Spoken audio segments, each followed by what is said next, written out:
Gérard Depardieu, plainte de Charlotte Arnoult, enquête de Mediapart. Le point sur les accusations visant l'acteur. Je veux enfin vous dire ma vérité. Jamais au grand jamais je n'ai abusé d'une femme. Ce dimanche 1er octobre, Gérard Depardieu, mis en examen depuis 2020 pour des soupçons de viol et d'agression sexuelle sur la comédienne Charlotte Arnoult, a pris la plume dans Le Figaro pour donner sa version des faits. Je ne peux plus consentir à ce que j'entends, ce que je lis sur moi depuis quelques mois. Je croyais m'en foutre, mais non, en fait non, tout cela m'atteint. Pire encore, m'éteint, écrit l'acteur de 74 ans dans un texte fleuve aux allures de poème, dans la section opinion du quotidien conservateur. Une femme est venue chez moi une première fois, le pas léger, montant de son plein gré dans ma chambre, assure celui-ci au lecteur du Figaro. Avant d'ajouter, elle dit aujourd'hui y avoir été violée. Elle y est revenue une seconde fois. Il n'y a jamais eu entre nous ni contrainte, ni violence, ni protestation.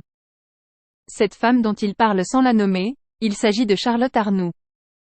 Sur France Info, Karine Durieux-Diébaud, avocate de Charlotte Arnoult, s'est dite « choquée et scandalisée ».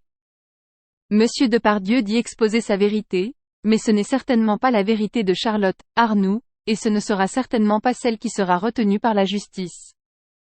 Monsieur Depardieu n'est pas le protecteur des femmes qu'il prétend être. Gérard Depardieu mis en examen en 2020.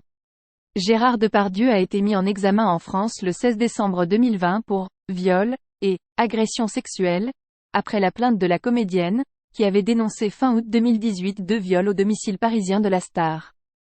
Elle avait obtenu à l'été 2020 que l'enquête, d'abord classée par le parquet de Paris en juin 2019, soit confiée à un juge d'instruction. La cour d'appel a confirmé la mise en examen en mars 2022.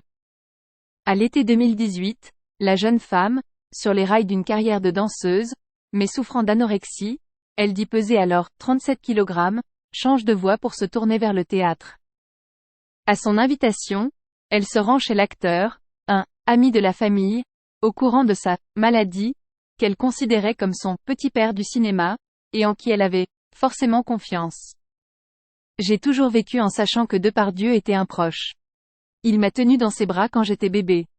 Il y avait une confiance et une estime, a expliqué à BFM TV Charlotte Arnoult. Elle était alors âgée de 22 ans au moment des faits. Et assez rapidement tout bascule, continue-t-elle. Je me dis que je suis morte, que ma vie est finie.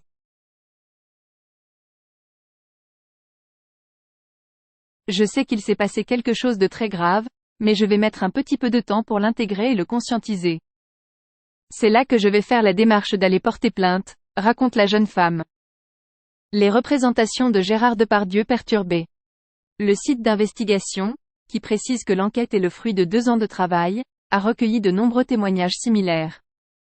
Les faits racontés se seraient déroulés sur le tournage de 11 films entre 2004 et 2022, dont La Môme et Disco. Aucune des personnes ayant témoigné n'avait, à l'heure de la publication de l'enquête, porté plainte, mais 3 d'entre elles ont apporté leur témoignage à la justice. Par le biais de ses avocats qui ont transmis à Mediapart une réponse, Gérard Depardieu a, lui, indiqué ne pas vouloir répondre à ce véritable réquisitoire, qui brasse pêle-mêle des sujets très divers dont certains relèvent d'appréciations très subjectives et, ou de jugements moraux.